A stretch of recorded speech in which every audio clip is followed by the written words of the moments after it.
শিক্ষার্থীবৃন্দ, আজকে একটা ভিডিও নিয়ে আসলাম, সেটা হলো যে সংখ্যা রূপান্তর।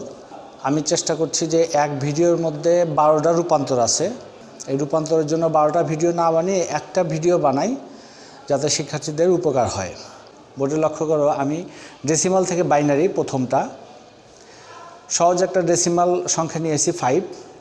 নিয়ম হলো যে 5কে ক্রমাগত 2 দিয়ে ভাগ করতে হবে এবং ভাগ শেষকে সংরক্ষণ করতে হবে। কিভাবে? এইভাবে 5কে 2 দিয়ে ভাগ করলে 2 দুগুণে 4 হয়, ভাগ শেষ হয় 1। আবার যদি 2কে 2 দিয়ে ভাগ করি, ভাগফল হয় 1, ভাগ শেষ 0। 1কে 2 দিয়ে ভাগ করা যায় না, এই জন্য সরাসরি 0 আসবে এবং 1টা এখানেই আসবে ভাগশেষ হিসাবে।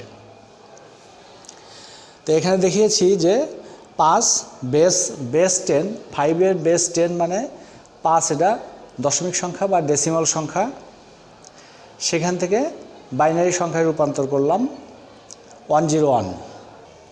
এর তীর চিহ্ন দেওয়ার অর্থ হলো যে বাইনারি সংখ্যা নিতে হবে 1 থেকে 101। রূপান্তরের যতগুলো অঙ্ক করব সবগুলোই নিচের থেকে উপরের দিকে যাবে, অর্থাৎ এই প্রথমটাকে বলা হয় এমএসবি এবং শেষেরটাকে বলা হবে এলএসবি। শিক্ষার্থীবৃন্দ, আর একটা ভিডিও দেখাচ্ছি হলো ডেসিমাল থেকে অক্টাল। ডেসিমাল থেকে অক্টাল একটা ডেসিমাল সংখ্যা নিয়েছি, 15 একটা ডেসিমাল সংখ্যা নিয়েছি, মানে 15 একটা ডেসিমাল সংখ্যা নিয়েছি। আমরা জানি যে অক্টাল করতে হলে অক্টালের বেস দিয়ে ক্রমাগত ভাগ করতে হয়। তো 15কে 8 দিয়ে যদি ভাগ করি তাহলে একবার যাবে, 8 × 8 বাসে হলো 7, তার মানে ভাগ শেষ হলো 7। এটা আমাকে কাউন্ট করতে হবে, নিতে হবে। তারপরে 1কে আবার 8 দিয়ে ভাগ করলাম, 1কে 8 দিয়ে ভাগ করলে ভাগ ফল হয় 0, ভাগ শেষ হয় 1। অর্থাৎ 15 ডেসিমাল সংখ্যার অক্টাল হলো 17। শিক্ষার্থীবৃন্দ, বোর্ডে লক্ষ্য করো, আমি এখন দেখিয়েছি ডেসিমাল সংখ্যা থেকে কিভাবে হেক্সাডেসিমাল সংখ্যায় রূপান্তর করতে হয়। একটা ডেসিমাল সংখ্যা নিয়েছি 29, 29কে ক্রমাগত 16 দিয়ে ভাগ করতে হবে, একবার যাবে, 13 রেজাল্ট, ভাগ শেষ। 1কে 16 দিয়ে ভাগ করলে ভাগফল হয় 0 আর ভাগ শেষ হয় 1। এখানে দেখিয়েছি যে হেক্সাডেসিমাল যেহেতু 16টা সংখ্যা নিয়ে হেক্সাডেসিমাল সংখ্যা গঠিত, 0 থেকে 9 পর্যন্ত সংখ্যা, তারপরে 10 হলো এ, 11 বি, 12তে সি, 13তে ডি। আমার এখানে 13 এসেছে, এই জন্য এটা ডি হয়েছে। অর্থাৎ 29 দশমিক সংখ্যার 29 একটা ডেসিমাল সংখ্যা, তার হেক্সাডেসিমাল হলো 1D। শিক্ষার্থীবৃন্দু, তোমরা দেখতে পাচ্ছ যে এখনকার অঙ্ক হলো বাইনারি থেকে ডেসিমাল কিভাবে নিব। একটা বাইনারি সংখ্যা নিয়েছি 1001, এটা একটা বাইনারি সংখ্যা। তো বাইনারি সংখ্যা নেওয়ার পরে 1কে 2 দিয়ে গুণন করতে হবে, তারপরে মাঝখানে যোগ রাখতে হবে, তারপরে 0কে 2 দিয়ে গুণন করতে হবে, তারপরে মাঝখানে যোগ রাখতে হবে, আবার 0কে 2 দিয়ে গুণন করতে হবে, মাঝখানে যোগ রাখতে হবে, আবার 1কে 2 দিয়ে গুণন করতে হবে। এরপরে যেটা করতে হবে যে প্রতিটা 2-এর উপরে একটা পাওয়ার দিতে হবে। 0 থেকে শুরু করতে হবে, প্রথম 2-এর এই পাশ থেকে শুরু করতে হবে। প্রথম 2-এর উপরে 0 পাওয়ার, তারপরের 2 1 পাওয়ার, তারপরে 2, তারপরে 3। ওই পাশে যদি আরও সংখ্যা থাকতো তাহলে 4 5 এভাবে হতো। শিক্ষার্থীবৃন্দু, বোঝার বিষয় আছে এখানে। এখানে দেখা যাচ্ছে যে এই অঙ্কটা আমি করেছি, এই পাশ থেকে যদি অঙ্কটা করি, 2-এর উপরে কিউব মানে হলো 8, তাহলে 1 × 8, তারপরে মাঝখানে যোগ চিহ্ন, ঠিক আছে। তারপরে 0 সাথে এখানে 2 দুগুণে 4 আসছে, তারপরে যোগ চিহ্ন, তারপরে 0-র সাথে 2 1-এ 2, তারপরে যোগ চিহ্ন, তারপরে 1 × 1, 2-এর উপরে 0 পাওয়ার মানে 1। এটা আমরা জানি যে কোনো সংখ্যার উপরে যদি 0 পাওয়ার থাকে তাহলে সেটা 1 হয়। শিক্ষার্থীবৃন্দু, বোর্ডে দেখা যাবে যে এই অঙ্কটা করেছি, সবগুলোর ভিতরে যোগ চিহ্ন দেওয়া আছে। এবার আমরা এই সাধারণ যোগটা করব, তাই রেজাল্টটা বের হবে। আমরা যেহেতু বাইনারি থেকে ডেসিমাল বের করব, এই জন্য 1001 একটা বাইনারি সংখ্যা, বেস 2, তার ডেসিমাল হলো 9, সেটা বেস 10। শিক্ষার্থীবৃন্দু, বোর্ডে লক্ষ্য করো যে এখন হলো অক্টাল থেকে ডেসিমাল করব আমরা। অক্টালের একটা সংখ্যা নিয়েছি 15। এর ডেসিমাল বের করার নিয়ম হলো অক্টালের বেস দ্বারা প্রথম যে অক্টাল সংখ্যা আছে, অক্টাল সংখ্যা আমি এখানে অক্টাল সংখ্যা 15 নিয়েছি। 15-এর 1-এর সাথে অক্টালের বেস গুণন দেব, যোগ 5-এর সাথে অক্টালের বেস গুণন দেব। প্রথমে 8-এর উপরে 0 পাওয়ার দিব, তারপরে পরের 8-এর উপরে পাওয়ার 1 দিব। সংখ্যাটা যদি বড় হতো তাহলে ওই পাশে আমরা 2 3 দিতাম। 8-এর উপর পাওয়ার 0, তার মানে এটা 1 হবে। 8-এর উপর পাওয়ার 1, এখানে 8 হবে। তাহলে এই অঙ্কটা যদি করি 8 × 8 যোগ 5 × 5, আমরা অঙ্কটা করেছি। 8 5-এ যোগ করলে 13 হয়, অর্থাৎ অক্টাল 15-র ডেসিমাল হলো 13। শিক্ষার্থী, বোর্ডে লক্ষ্য করো যে 1D = 29। অঙ্কটা এখানে দেখানো হয়েছে, আগের নিয়মে এটা করা হয়েছে। শিক্ষার্থীবিন্দু দেখলে বুঝতে পারবে। D = 13, 16-এর উপরে পাওয়ার দেওয়া হয়েছে, 13 লেখা হয়েছে, আর 16-এর উপর পাওয়ার 1। তাহলে অঙ্কটা করলে 1 × 16 + 13 × 1 সমান চিহ্ন 16 যোগ 13 সমান 29, অর্থাৎ 1D = 29 ডেসিমাল। হেক্সাডেসিমাল থেকে আমি ডেসিমালে রূপান্তর করে দেখালাম। শিক্ষার্থীবৃন্দু, বোর্ডে লক্ষ্য করলে দেখা যাবে যে বাইনারি থেকে অক্টালের রূপান্তরের একটু ভিন্ন নিয়ম। আমি একটা বাইনারি সংখ্যা নিয়েছি 10101। বাইনারি সংখ্যার থেকে অক্টাল করার নিয়ম হলো যে প্রতিটা বাইনারি বিটকে 3টা বিটে ভাগ করতে হবে। আমরা জানি যে এখানে প্রতিটা হলে একটা করে বিট। 3টা বিটে ভাগ করলে প্রথমে 101 এটা একটা গ্রুপ, এখানে আলাদা করে লিখেছি। আর এখানে 0 নাই, অদৃশ্য 0 কল্পনা করে 010 এখানে লিখেছি। এইভাবে 3টা করে গ্রুপ ভাগ করতে হবে। যদি সংখ্যা বামে আরও থাকতো তাহলে আমি প্রতিটাকে 3-এর গ্রুপ করতাম। বাইনারি থেকে অক্টালের নিয়ম হলো 3-এর গ্রুপ করতে হয়। এবার 3-এর গ্রুপ থেকে ডেসিমালের মান কত সেটা বের করব। আমরা জানি যে 010 মানে 2, 101 মানে 5।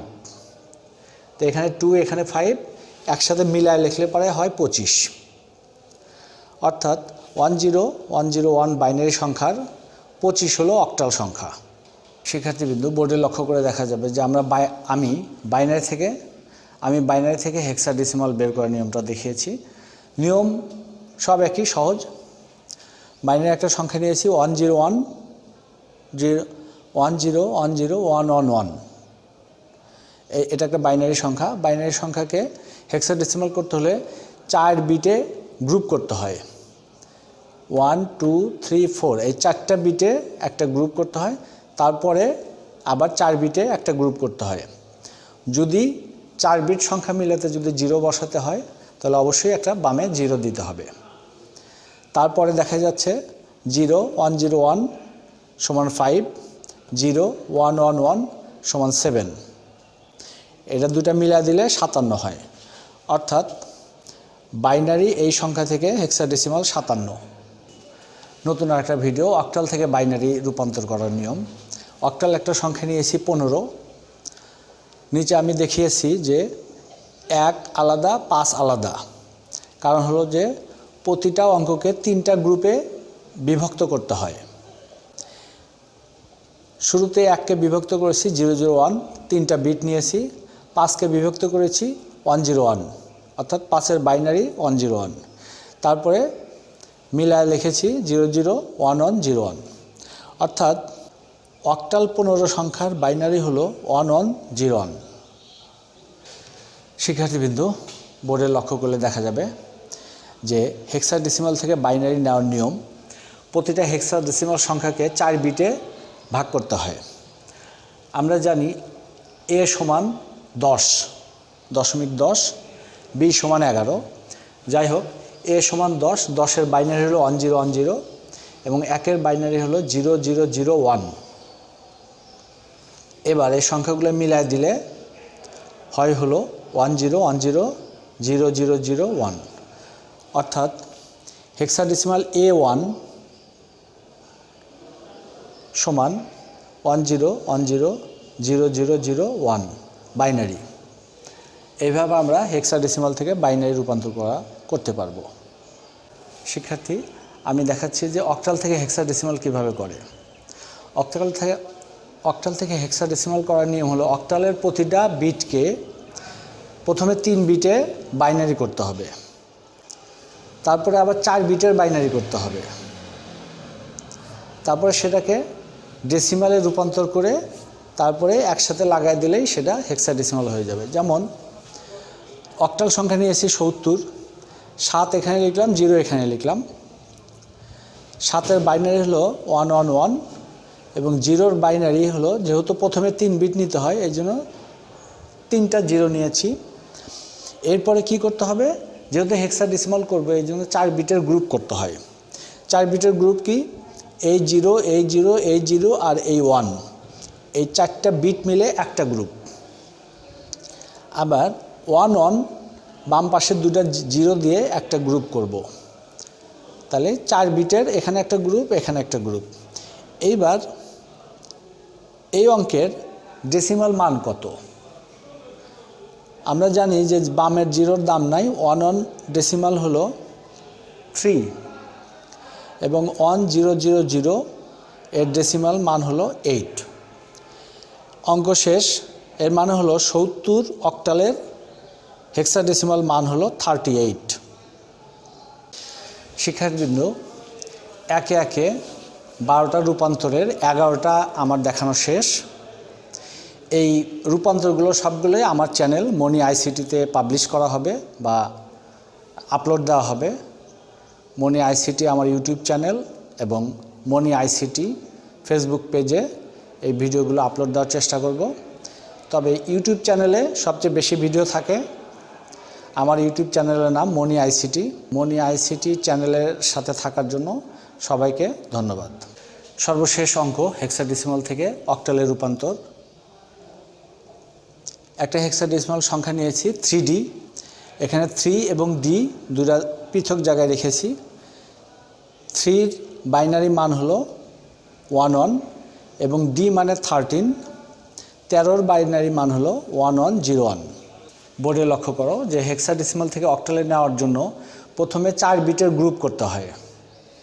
আমি তাই করেছি, ডিকে 4 বিটের গ্রুপ করেছি এবং 3কে 4 বিটের গ্রুপ করেছি।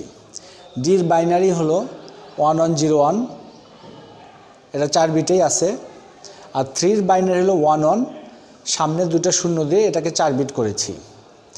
এবার 4 বিটকে এবার বাইনারি সংখ্যাগুলো একসাথে মিলাই দিব। 00111101, তারপরে 3টা বিটে গ্রুপ।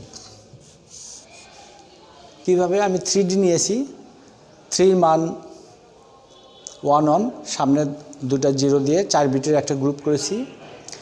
ডির দশমিক মান হলো 13, 13-র বাইনারি মান হলো 1101, এটাকে 4 বিটেই আছে। পরে আমি সংখ্যাটা মিলিয়ে দিয়েছি।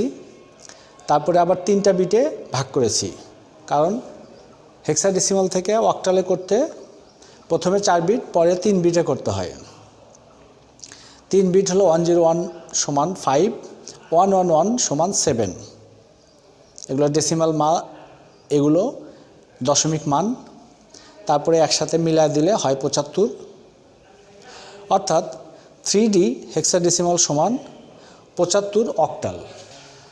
শিক্ষার্থীবৃন্দ, ভিডিওটা বড় হবেই স্বাভাবিক, কারণ 12টা রূপান্তর আমি এখানে দেখিয়েছি। এই 12টা রূপান্তরই পরীক্ষায় আসে। এর ভিতর থেকে কোনটা পরীক্ষা আসবে কেউ জানে না। তবে 12টা রূপান্তর প্র্যাকটিস করলে পাবলিক পরীক্ষা এবং ভর্তি পরীক্ষায় এই পরীক্ষাতে তোমরা সফল হবে আশা করি। মনি আইসিটি চ্যানেলের সাথে থাকার জন্য সবাইকে ধন্যবাদ।